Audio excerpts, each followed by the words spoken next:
Grazie alla generosità di imprenditori privati veneziani, il busto del Doge Giovanni II Cornaro è tornato a Venezia ed ora in poi sarà qui nel salone principale di Palazzo Balbi, sede della Regione Veneto, perché è stato donato alla Regione Veneto. Come hanno fatto questi imprenditori a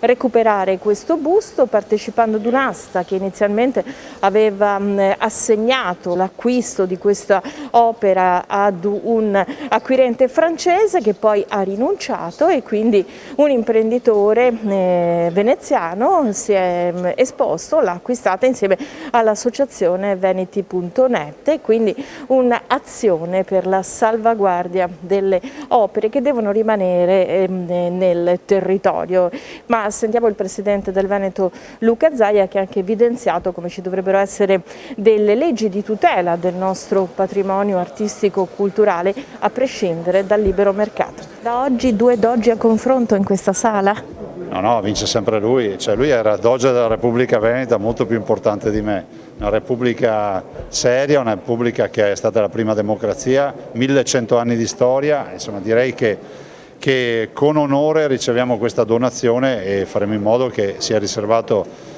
al Doge Giovanni II Cornere lo spazio e il lustro che si merita. Questa operazione è esempio anche di come non far uscire delle nostre opere d'arte dai confini, però c'è anche un libero mercato. Qual è il confine tra il libero mercato dell'arte e invece la conservazione di quelli che sono dei capisaldi della nostra storia, della nostra arte? Guardi, questa è storia, identità, è un'opera d'arte, libero mercato fino a un certo punto, nel senso che è un pezzo di storia del Veneto ed è bene che sia tornato a casa. Devo anche dire che questo dovrebbe fare ragionare le istituzioni anche nazionali rispetto a quei beni della Repubblica Veneta che sono nei palazzi delle istituzioni nazionali. Non sarebbe male che ci fossero già queste restituzioni e dopo magari dall'altro a livello internazionale abbiamo un sacco di opere d'arte venete della nostra comunità, della nostra Repubblica Veneta che sono in giro per i musei del mondo, non sarebbe male che qualcuno le restituisse, anche perché per molte ci risulta che non siano state pagate ma bensì rubate. Siamo partiti in modo assolutamente autonomo,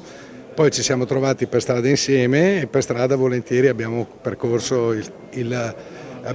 compiuto il percorso. È chiaro che ci voleva una persona perché le cose banali tipo l'intestazione della fattura a chi doveva essere fatta, il pagamento, chi lo faceva,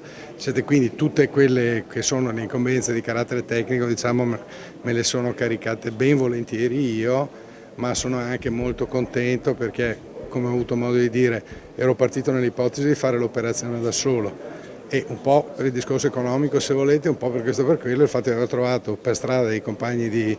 partita mi ha fatto molto piacere.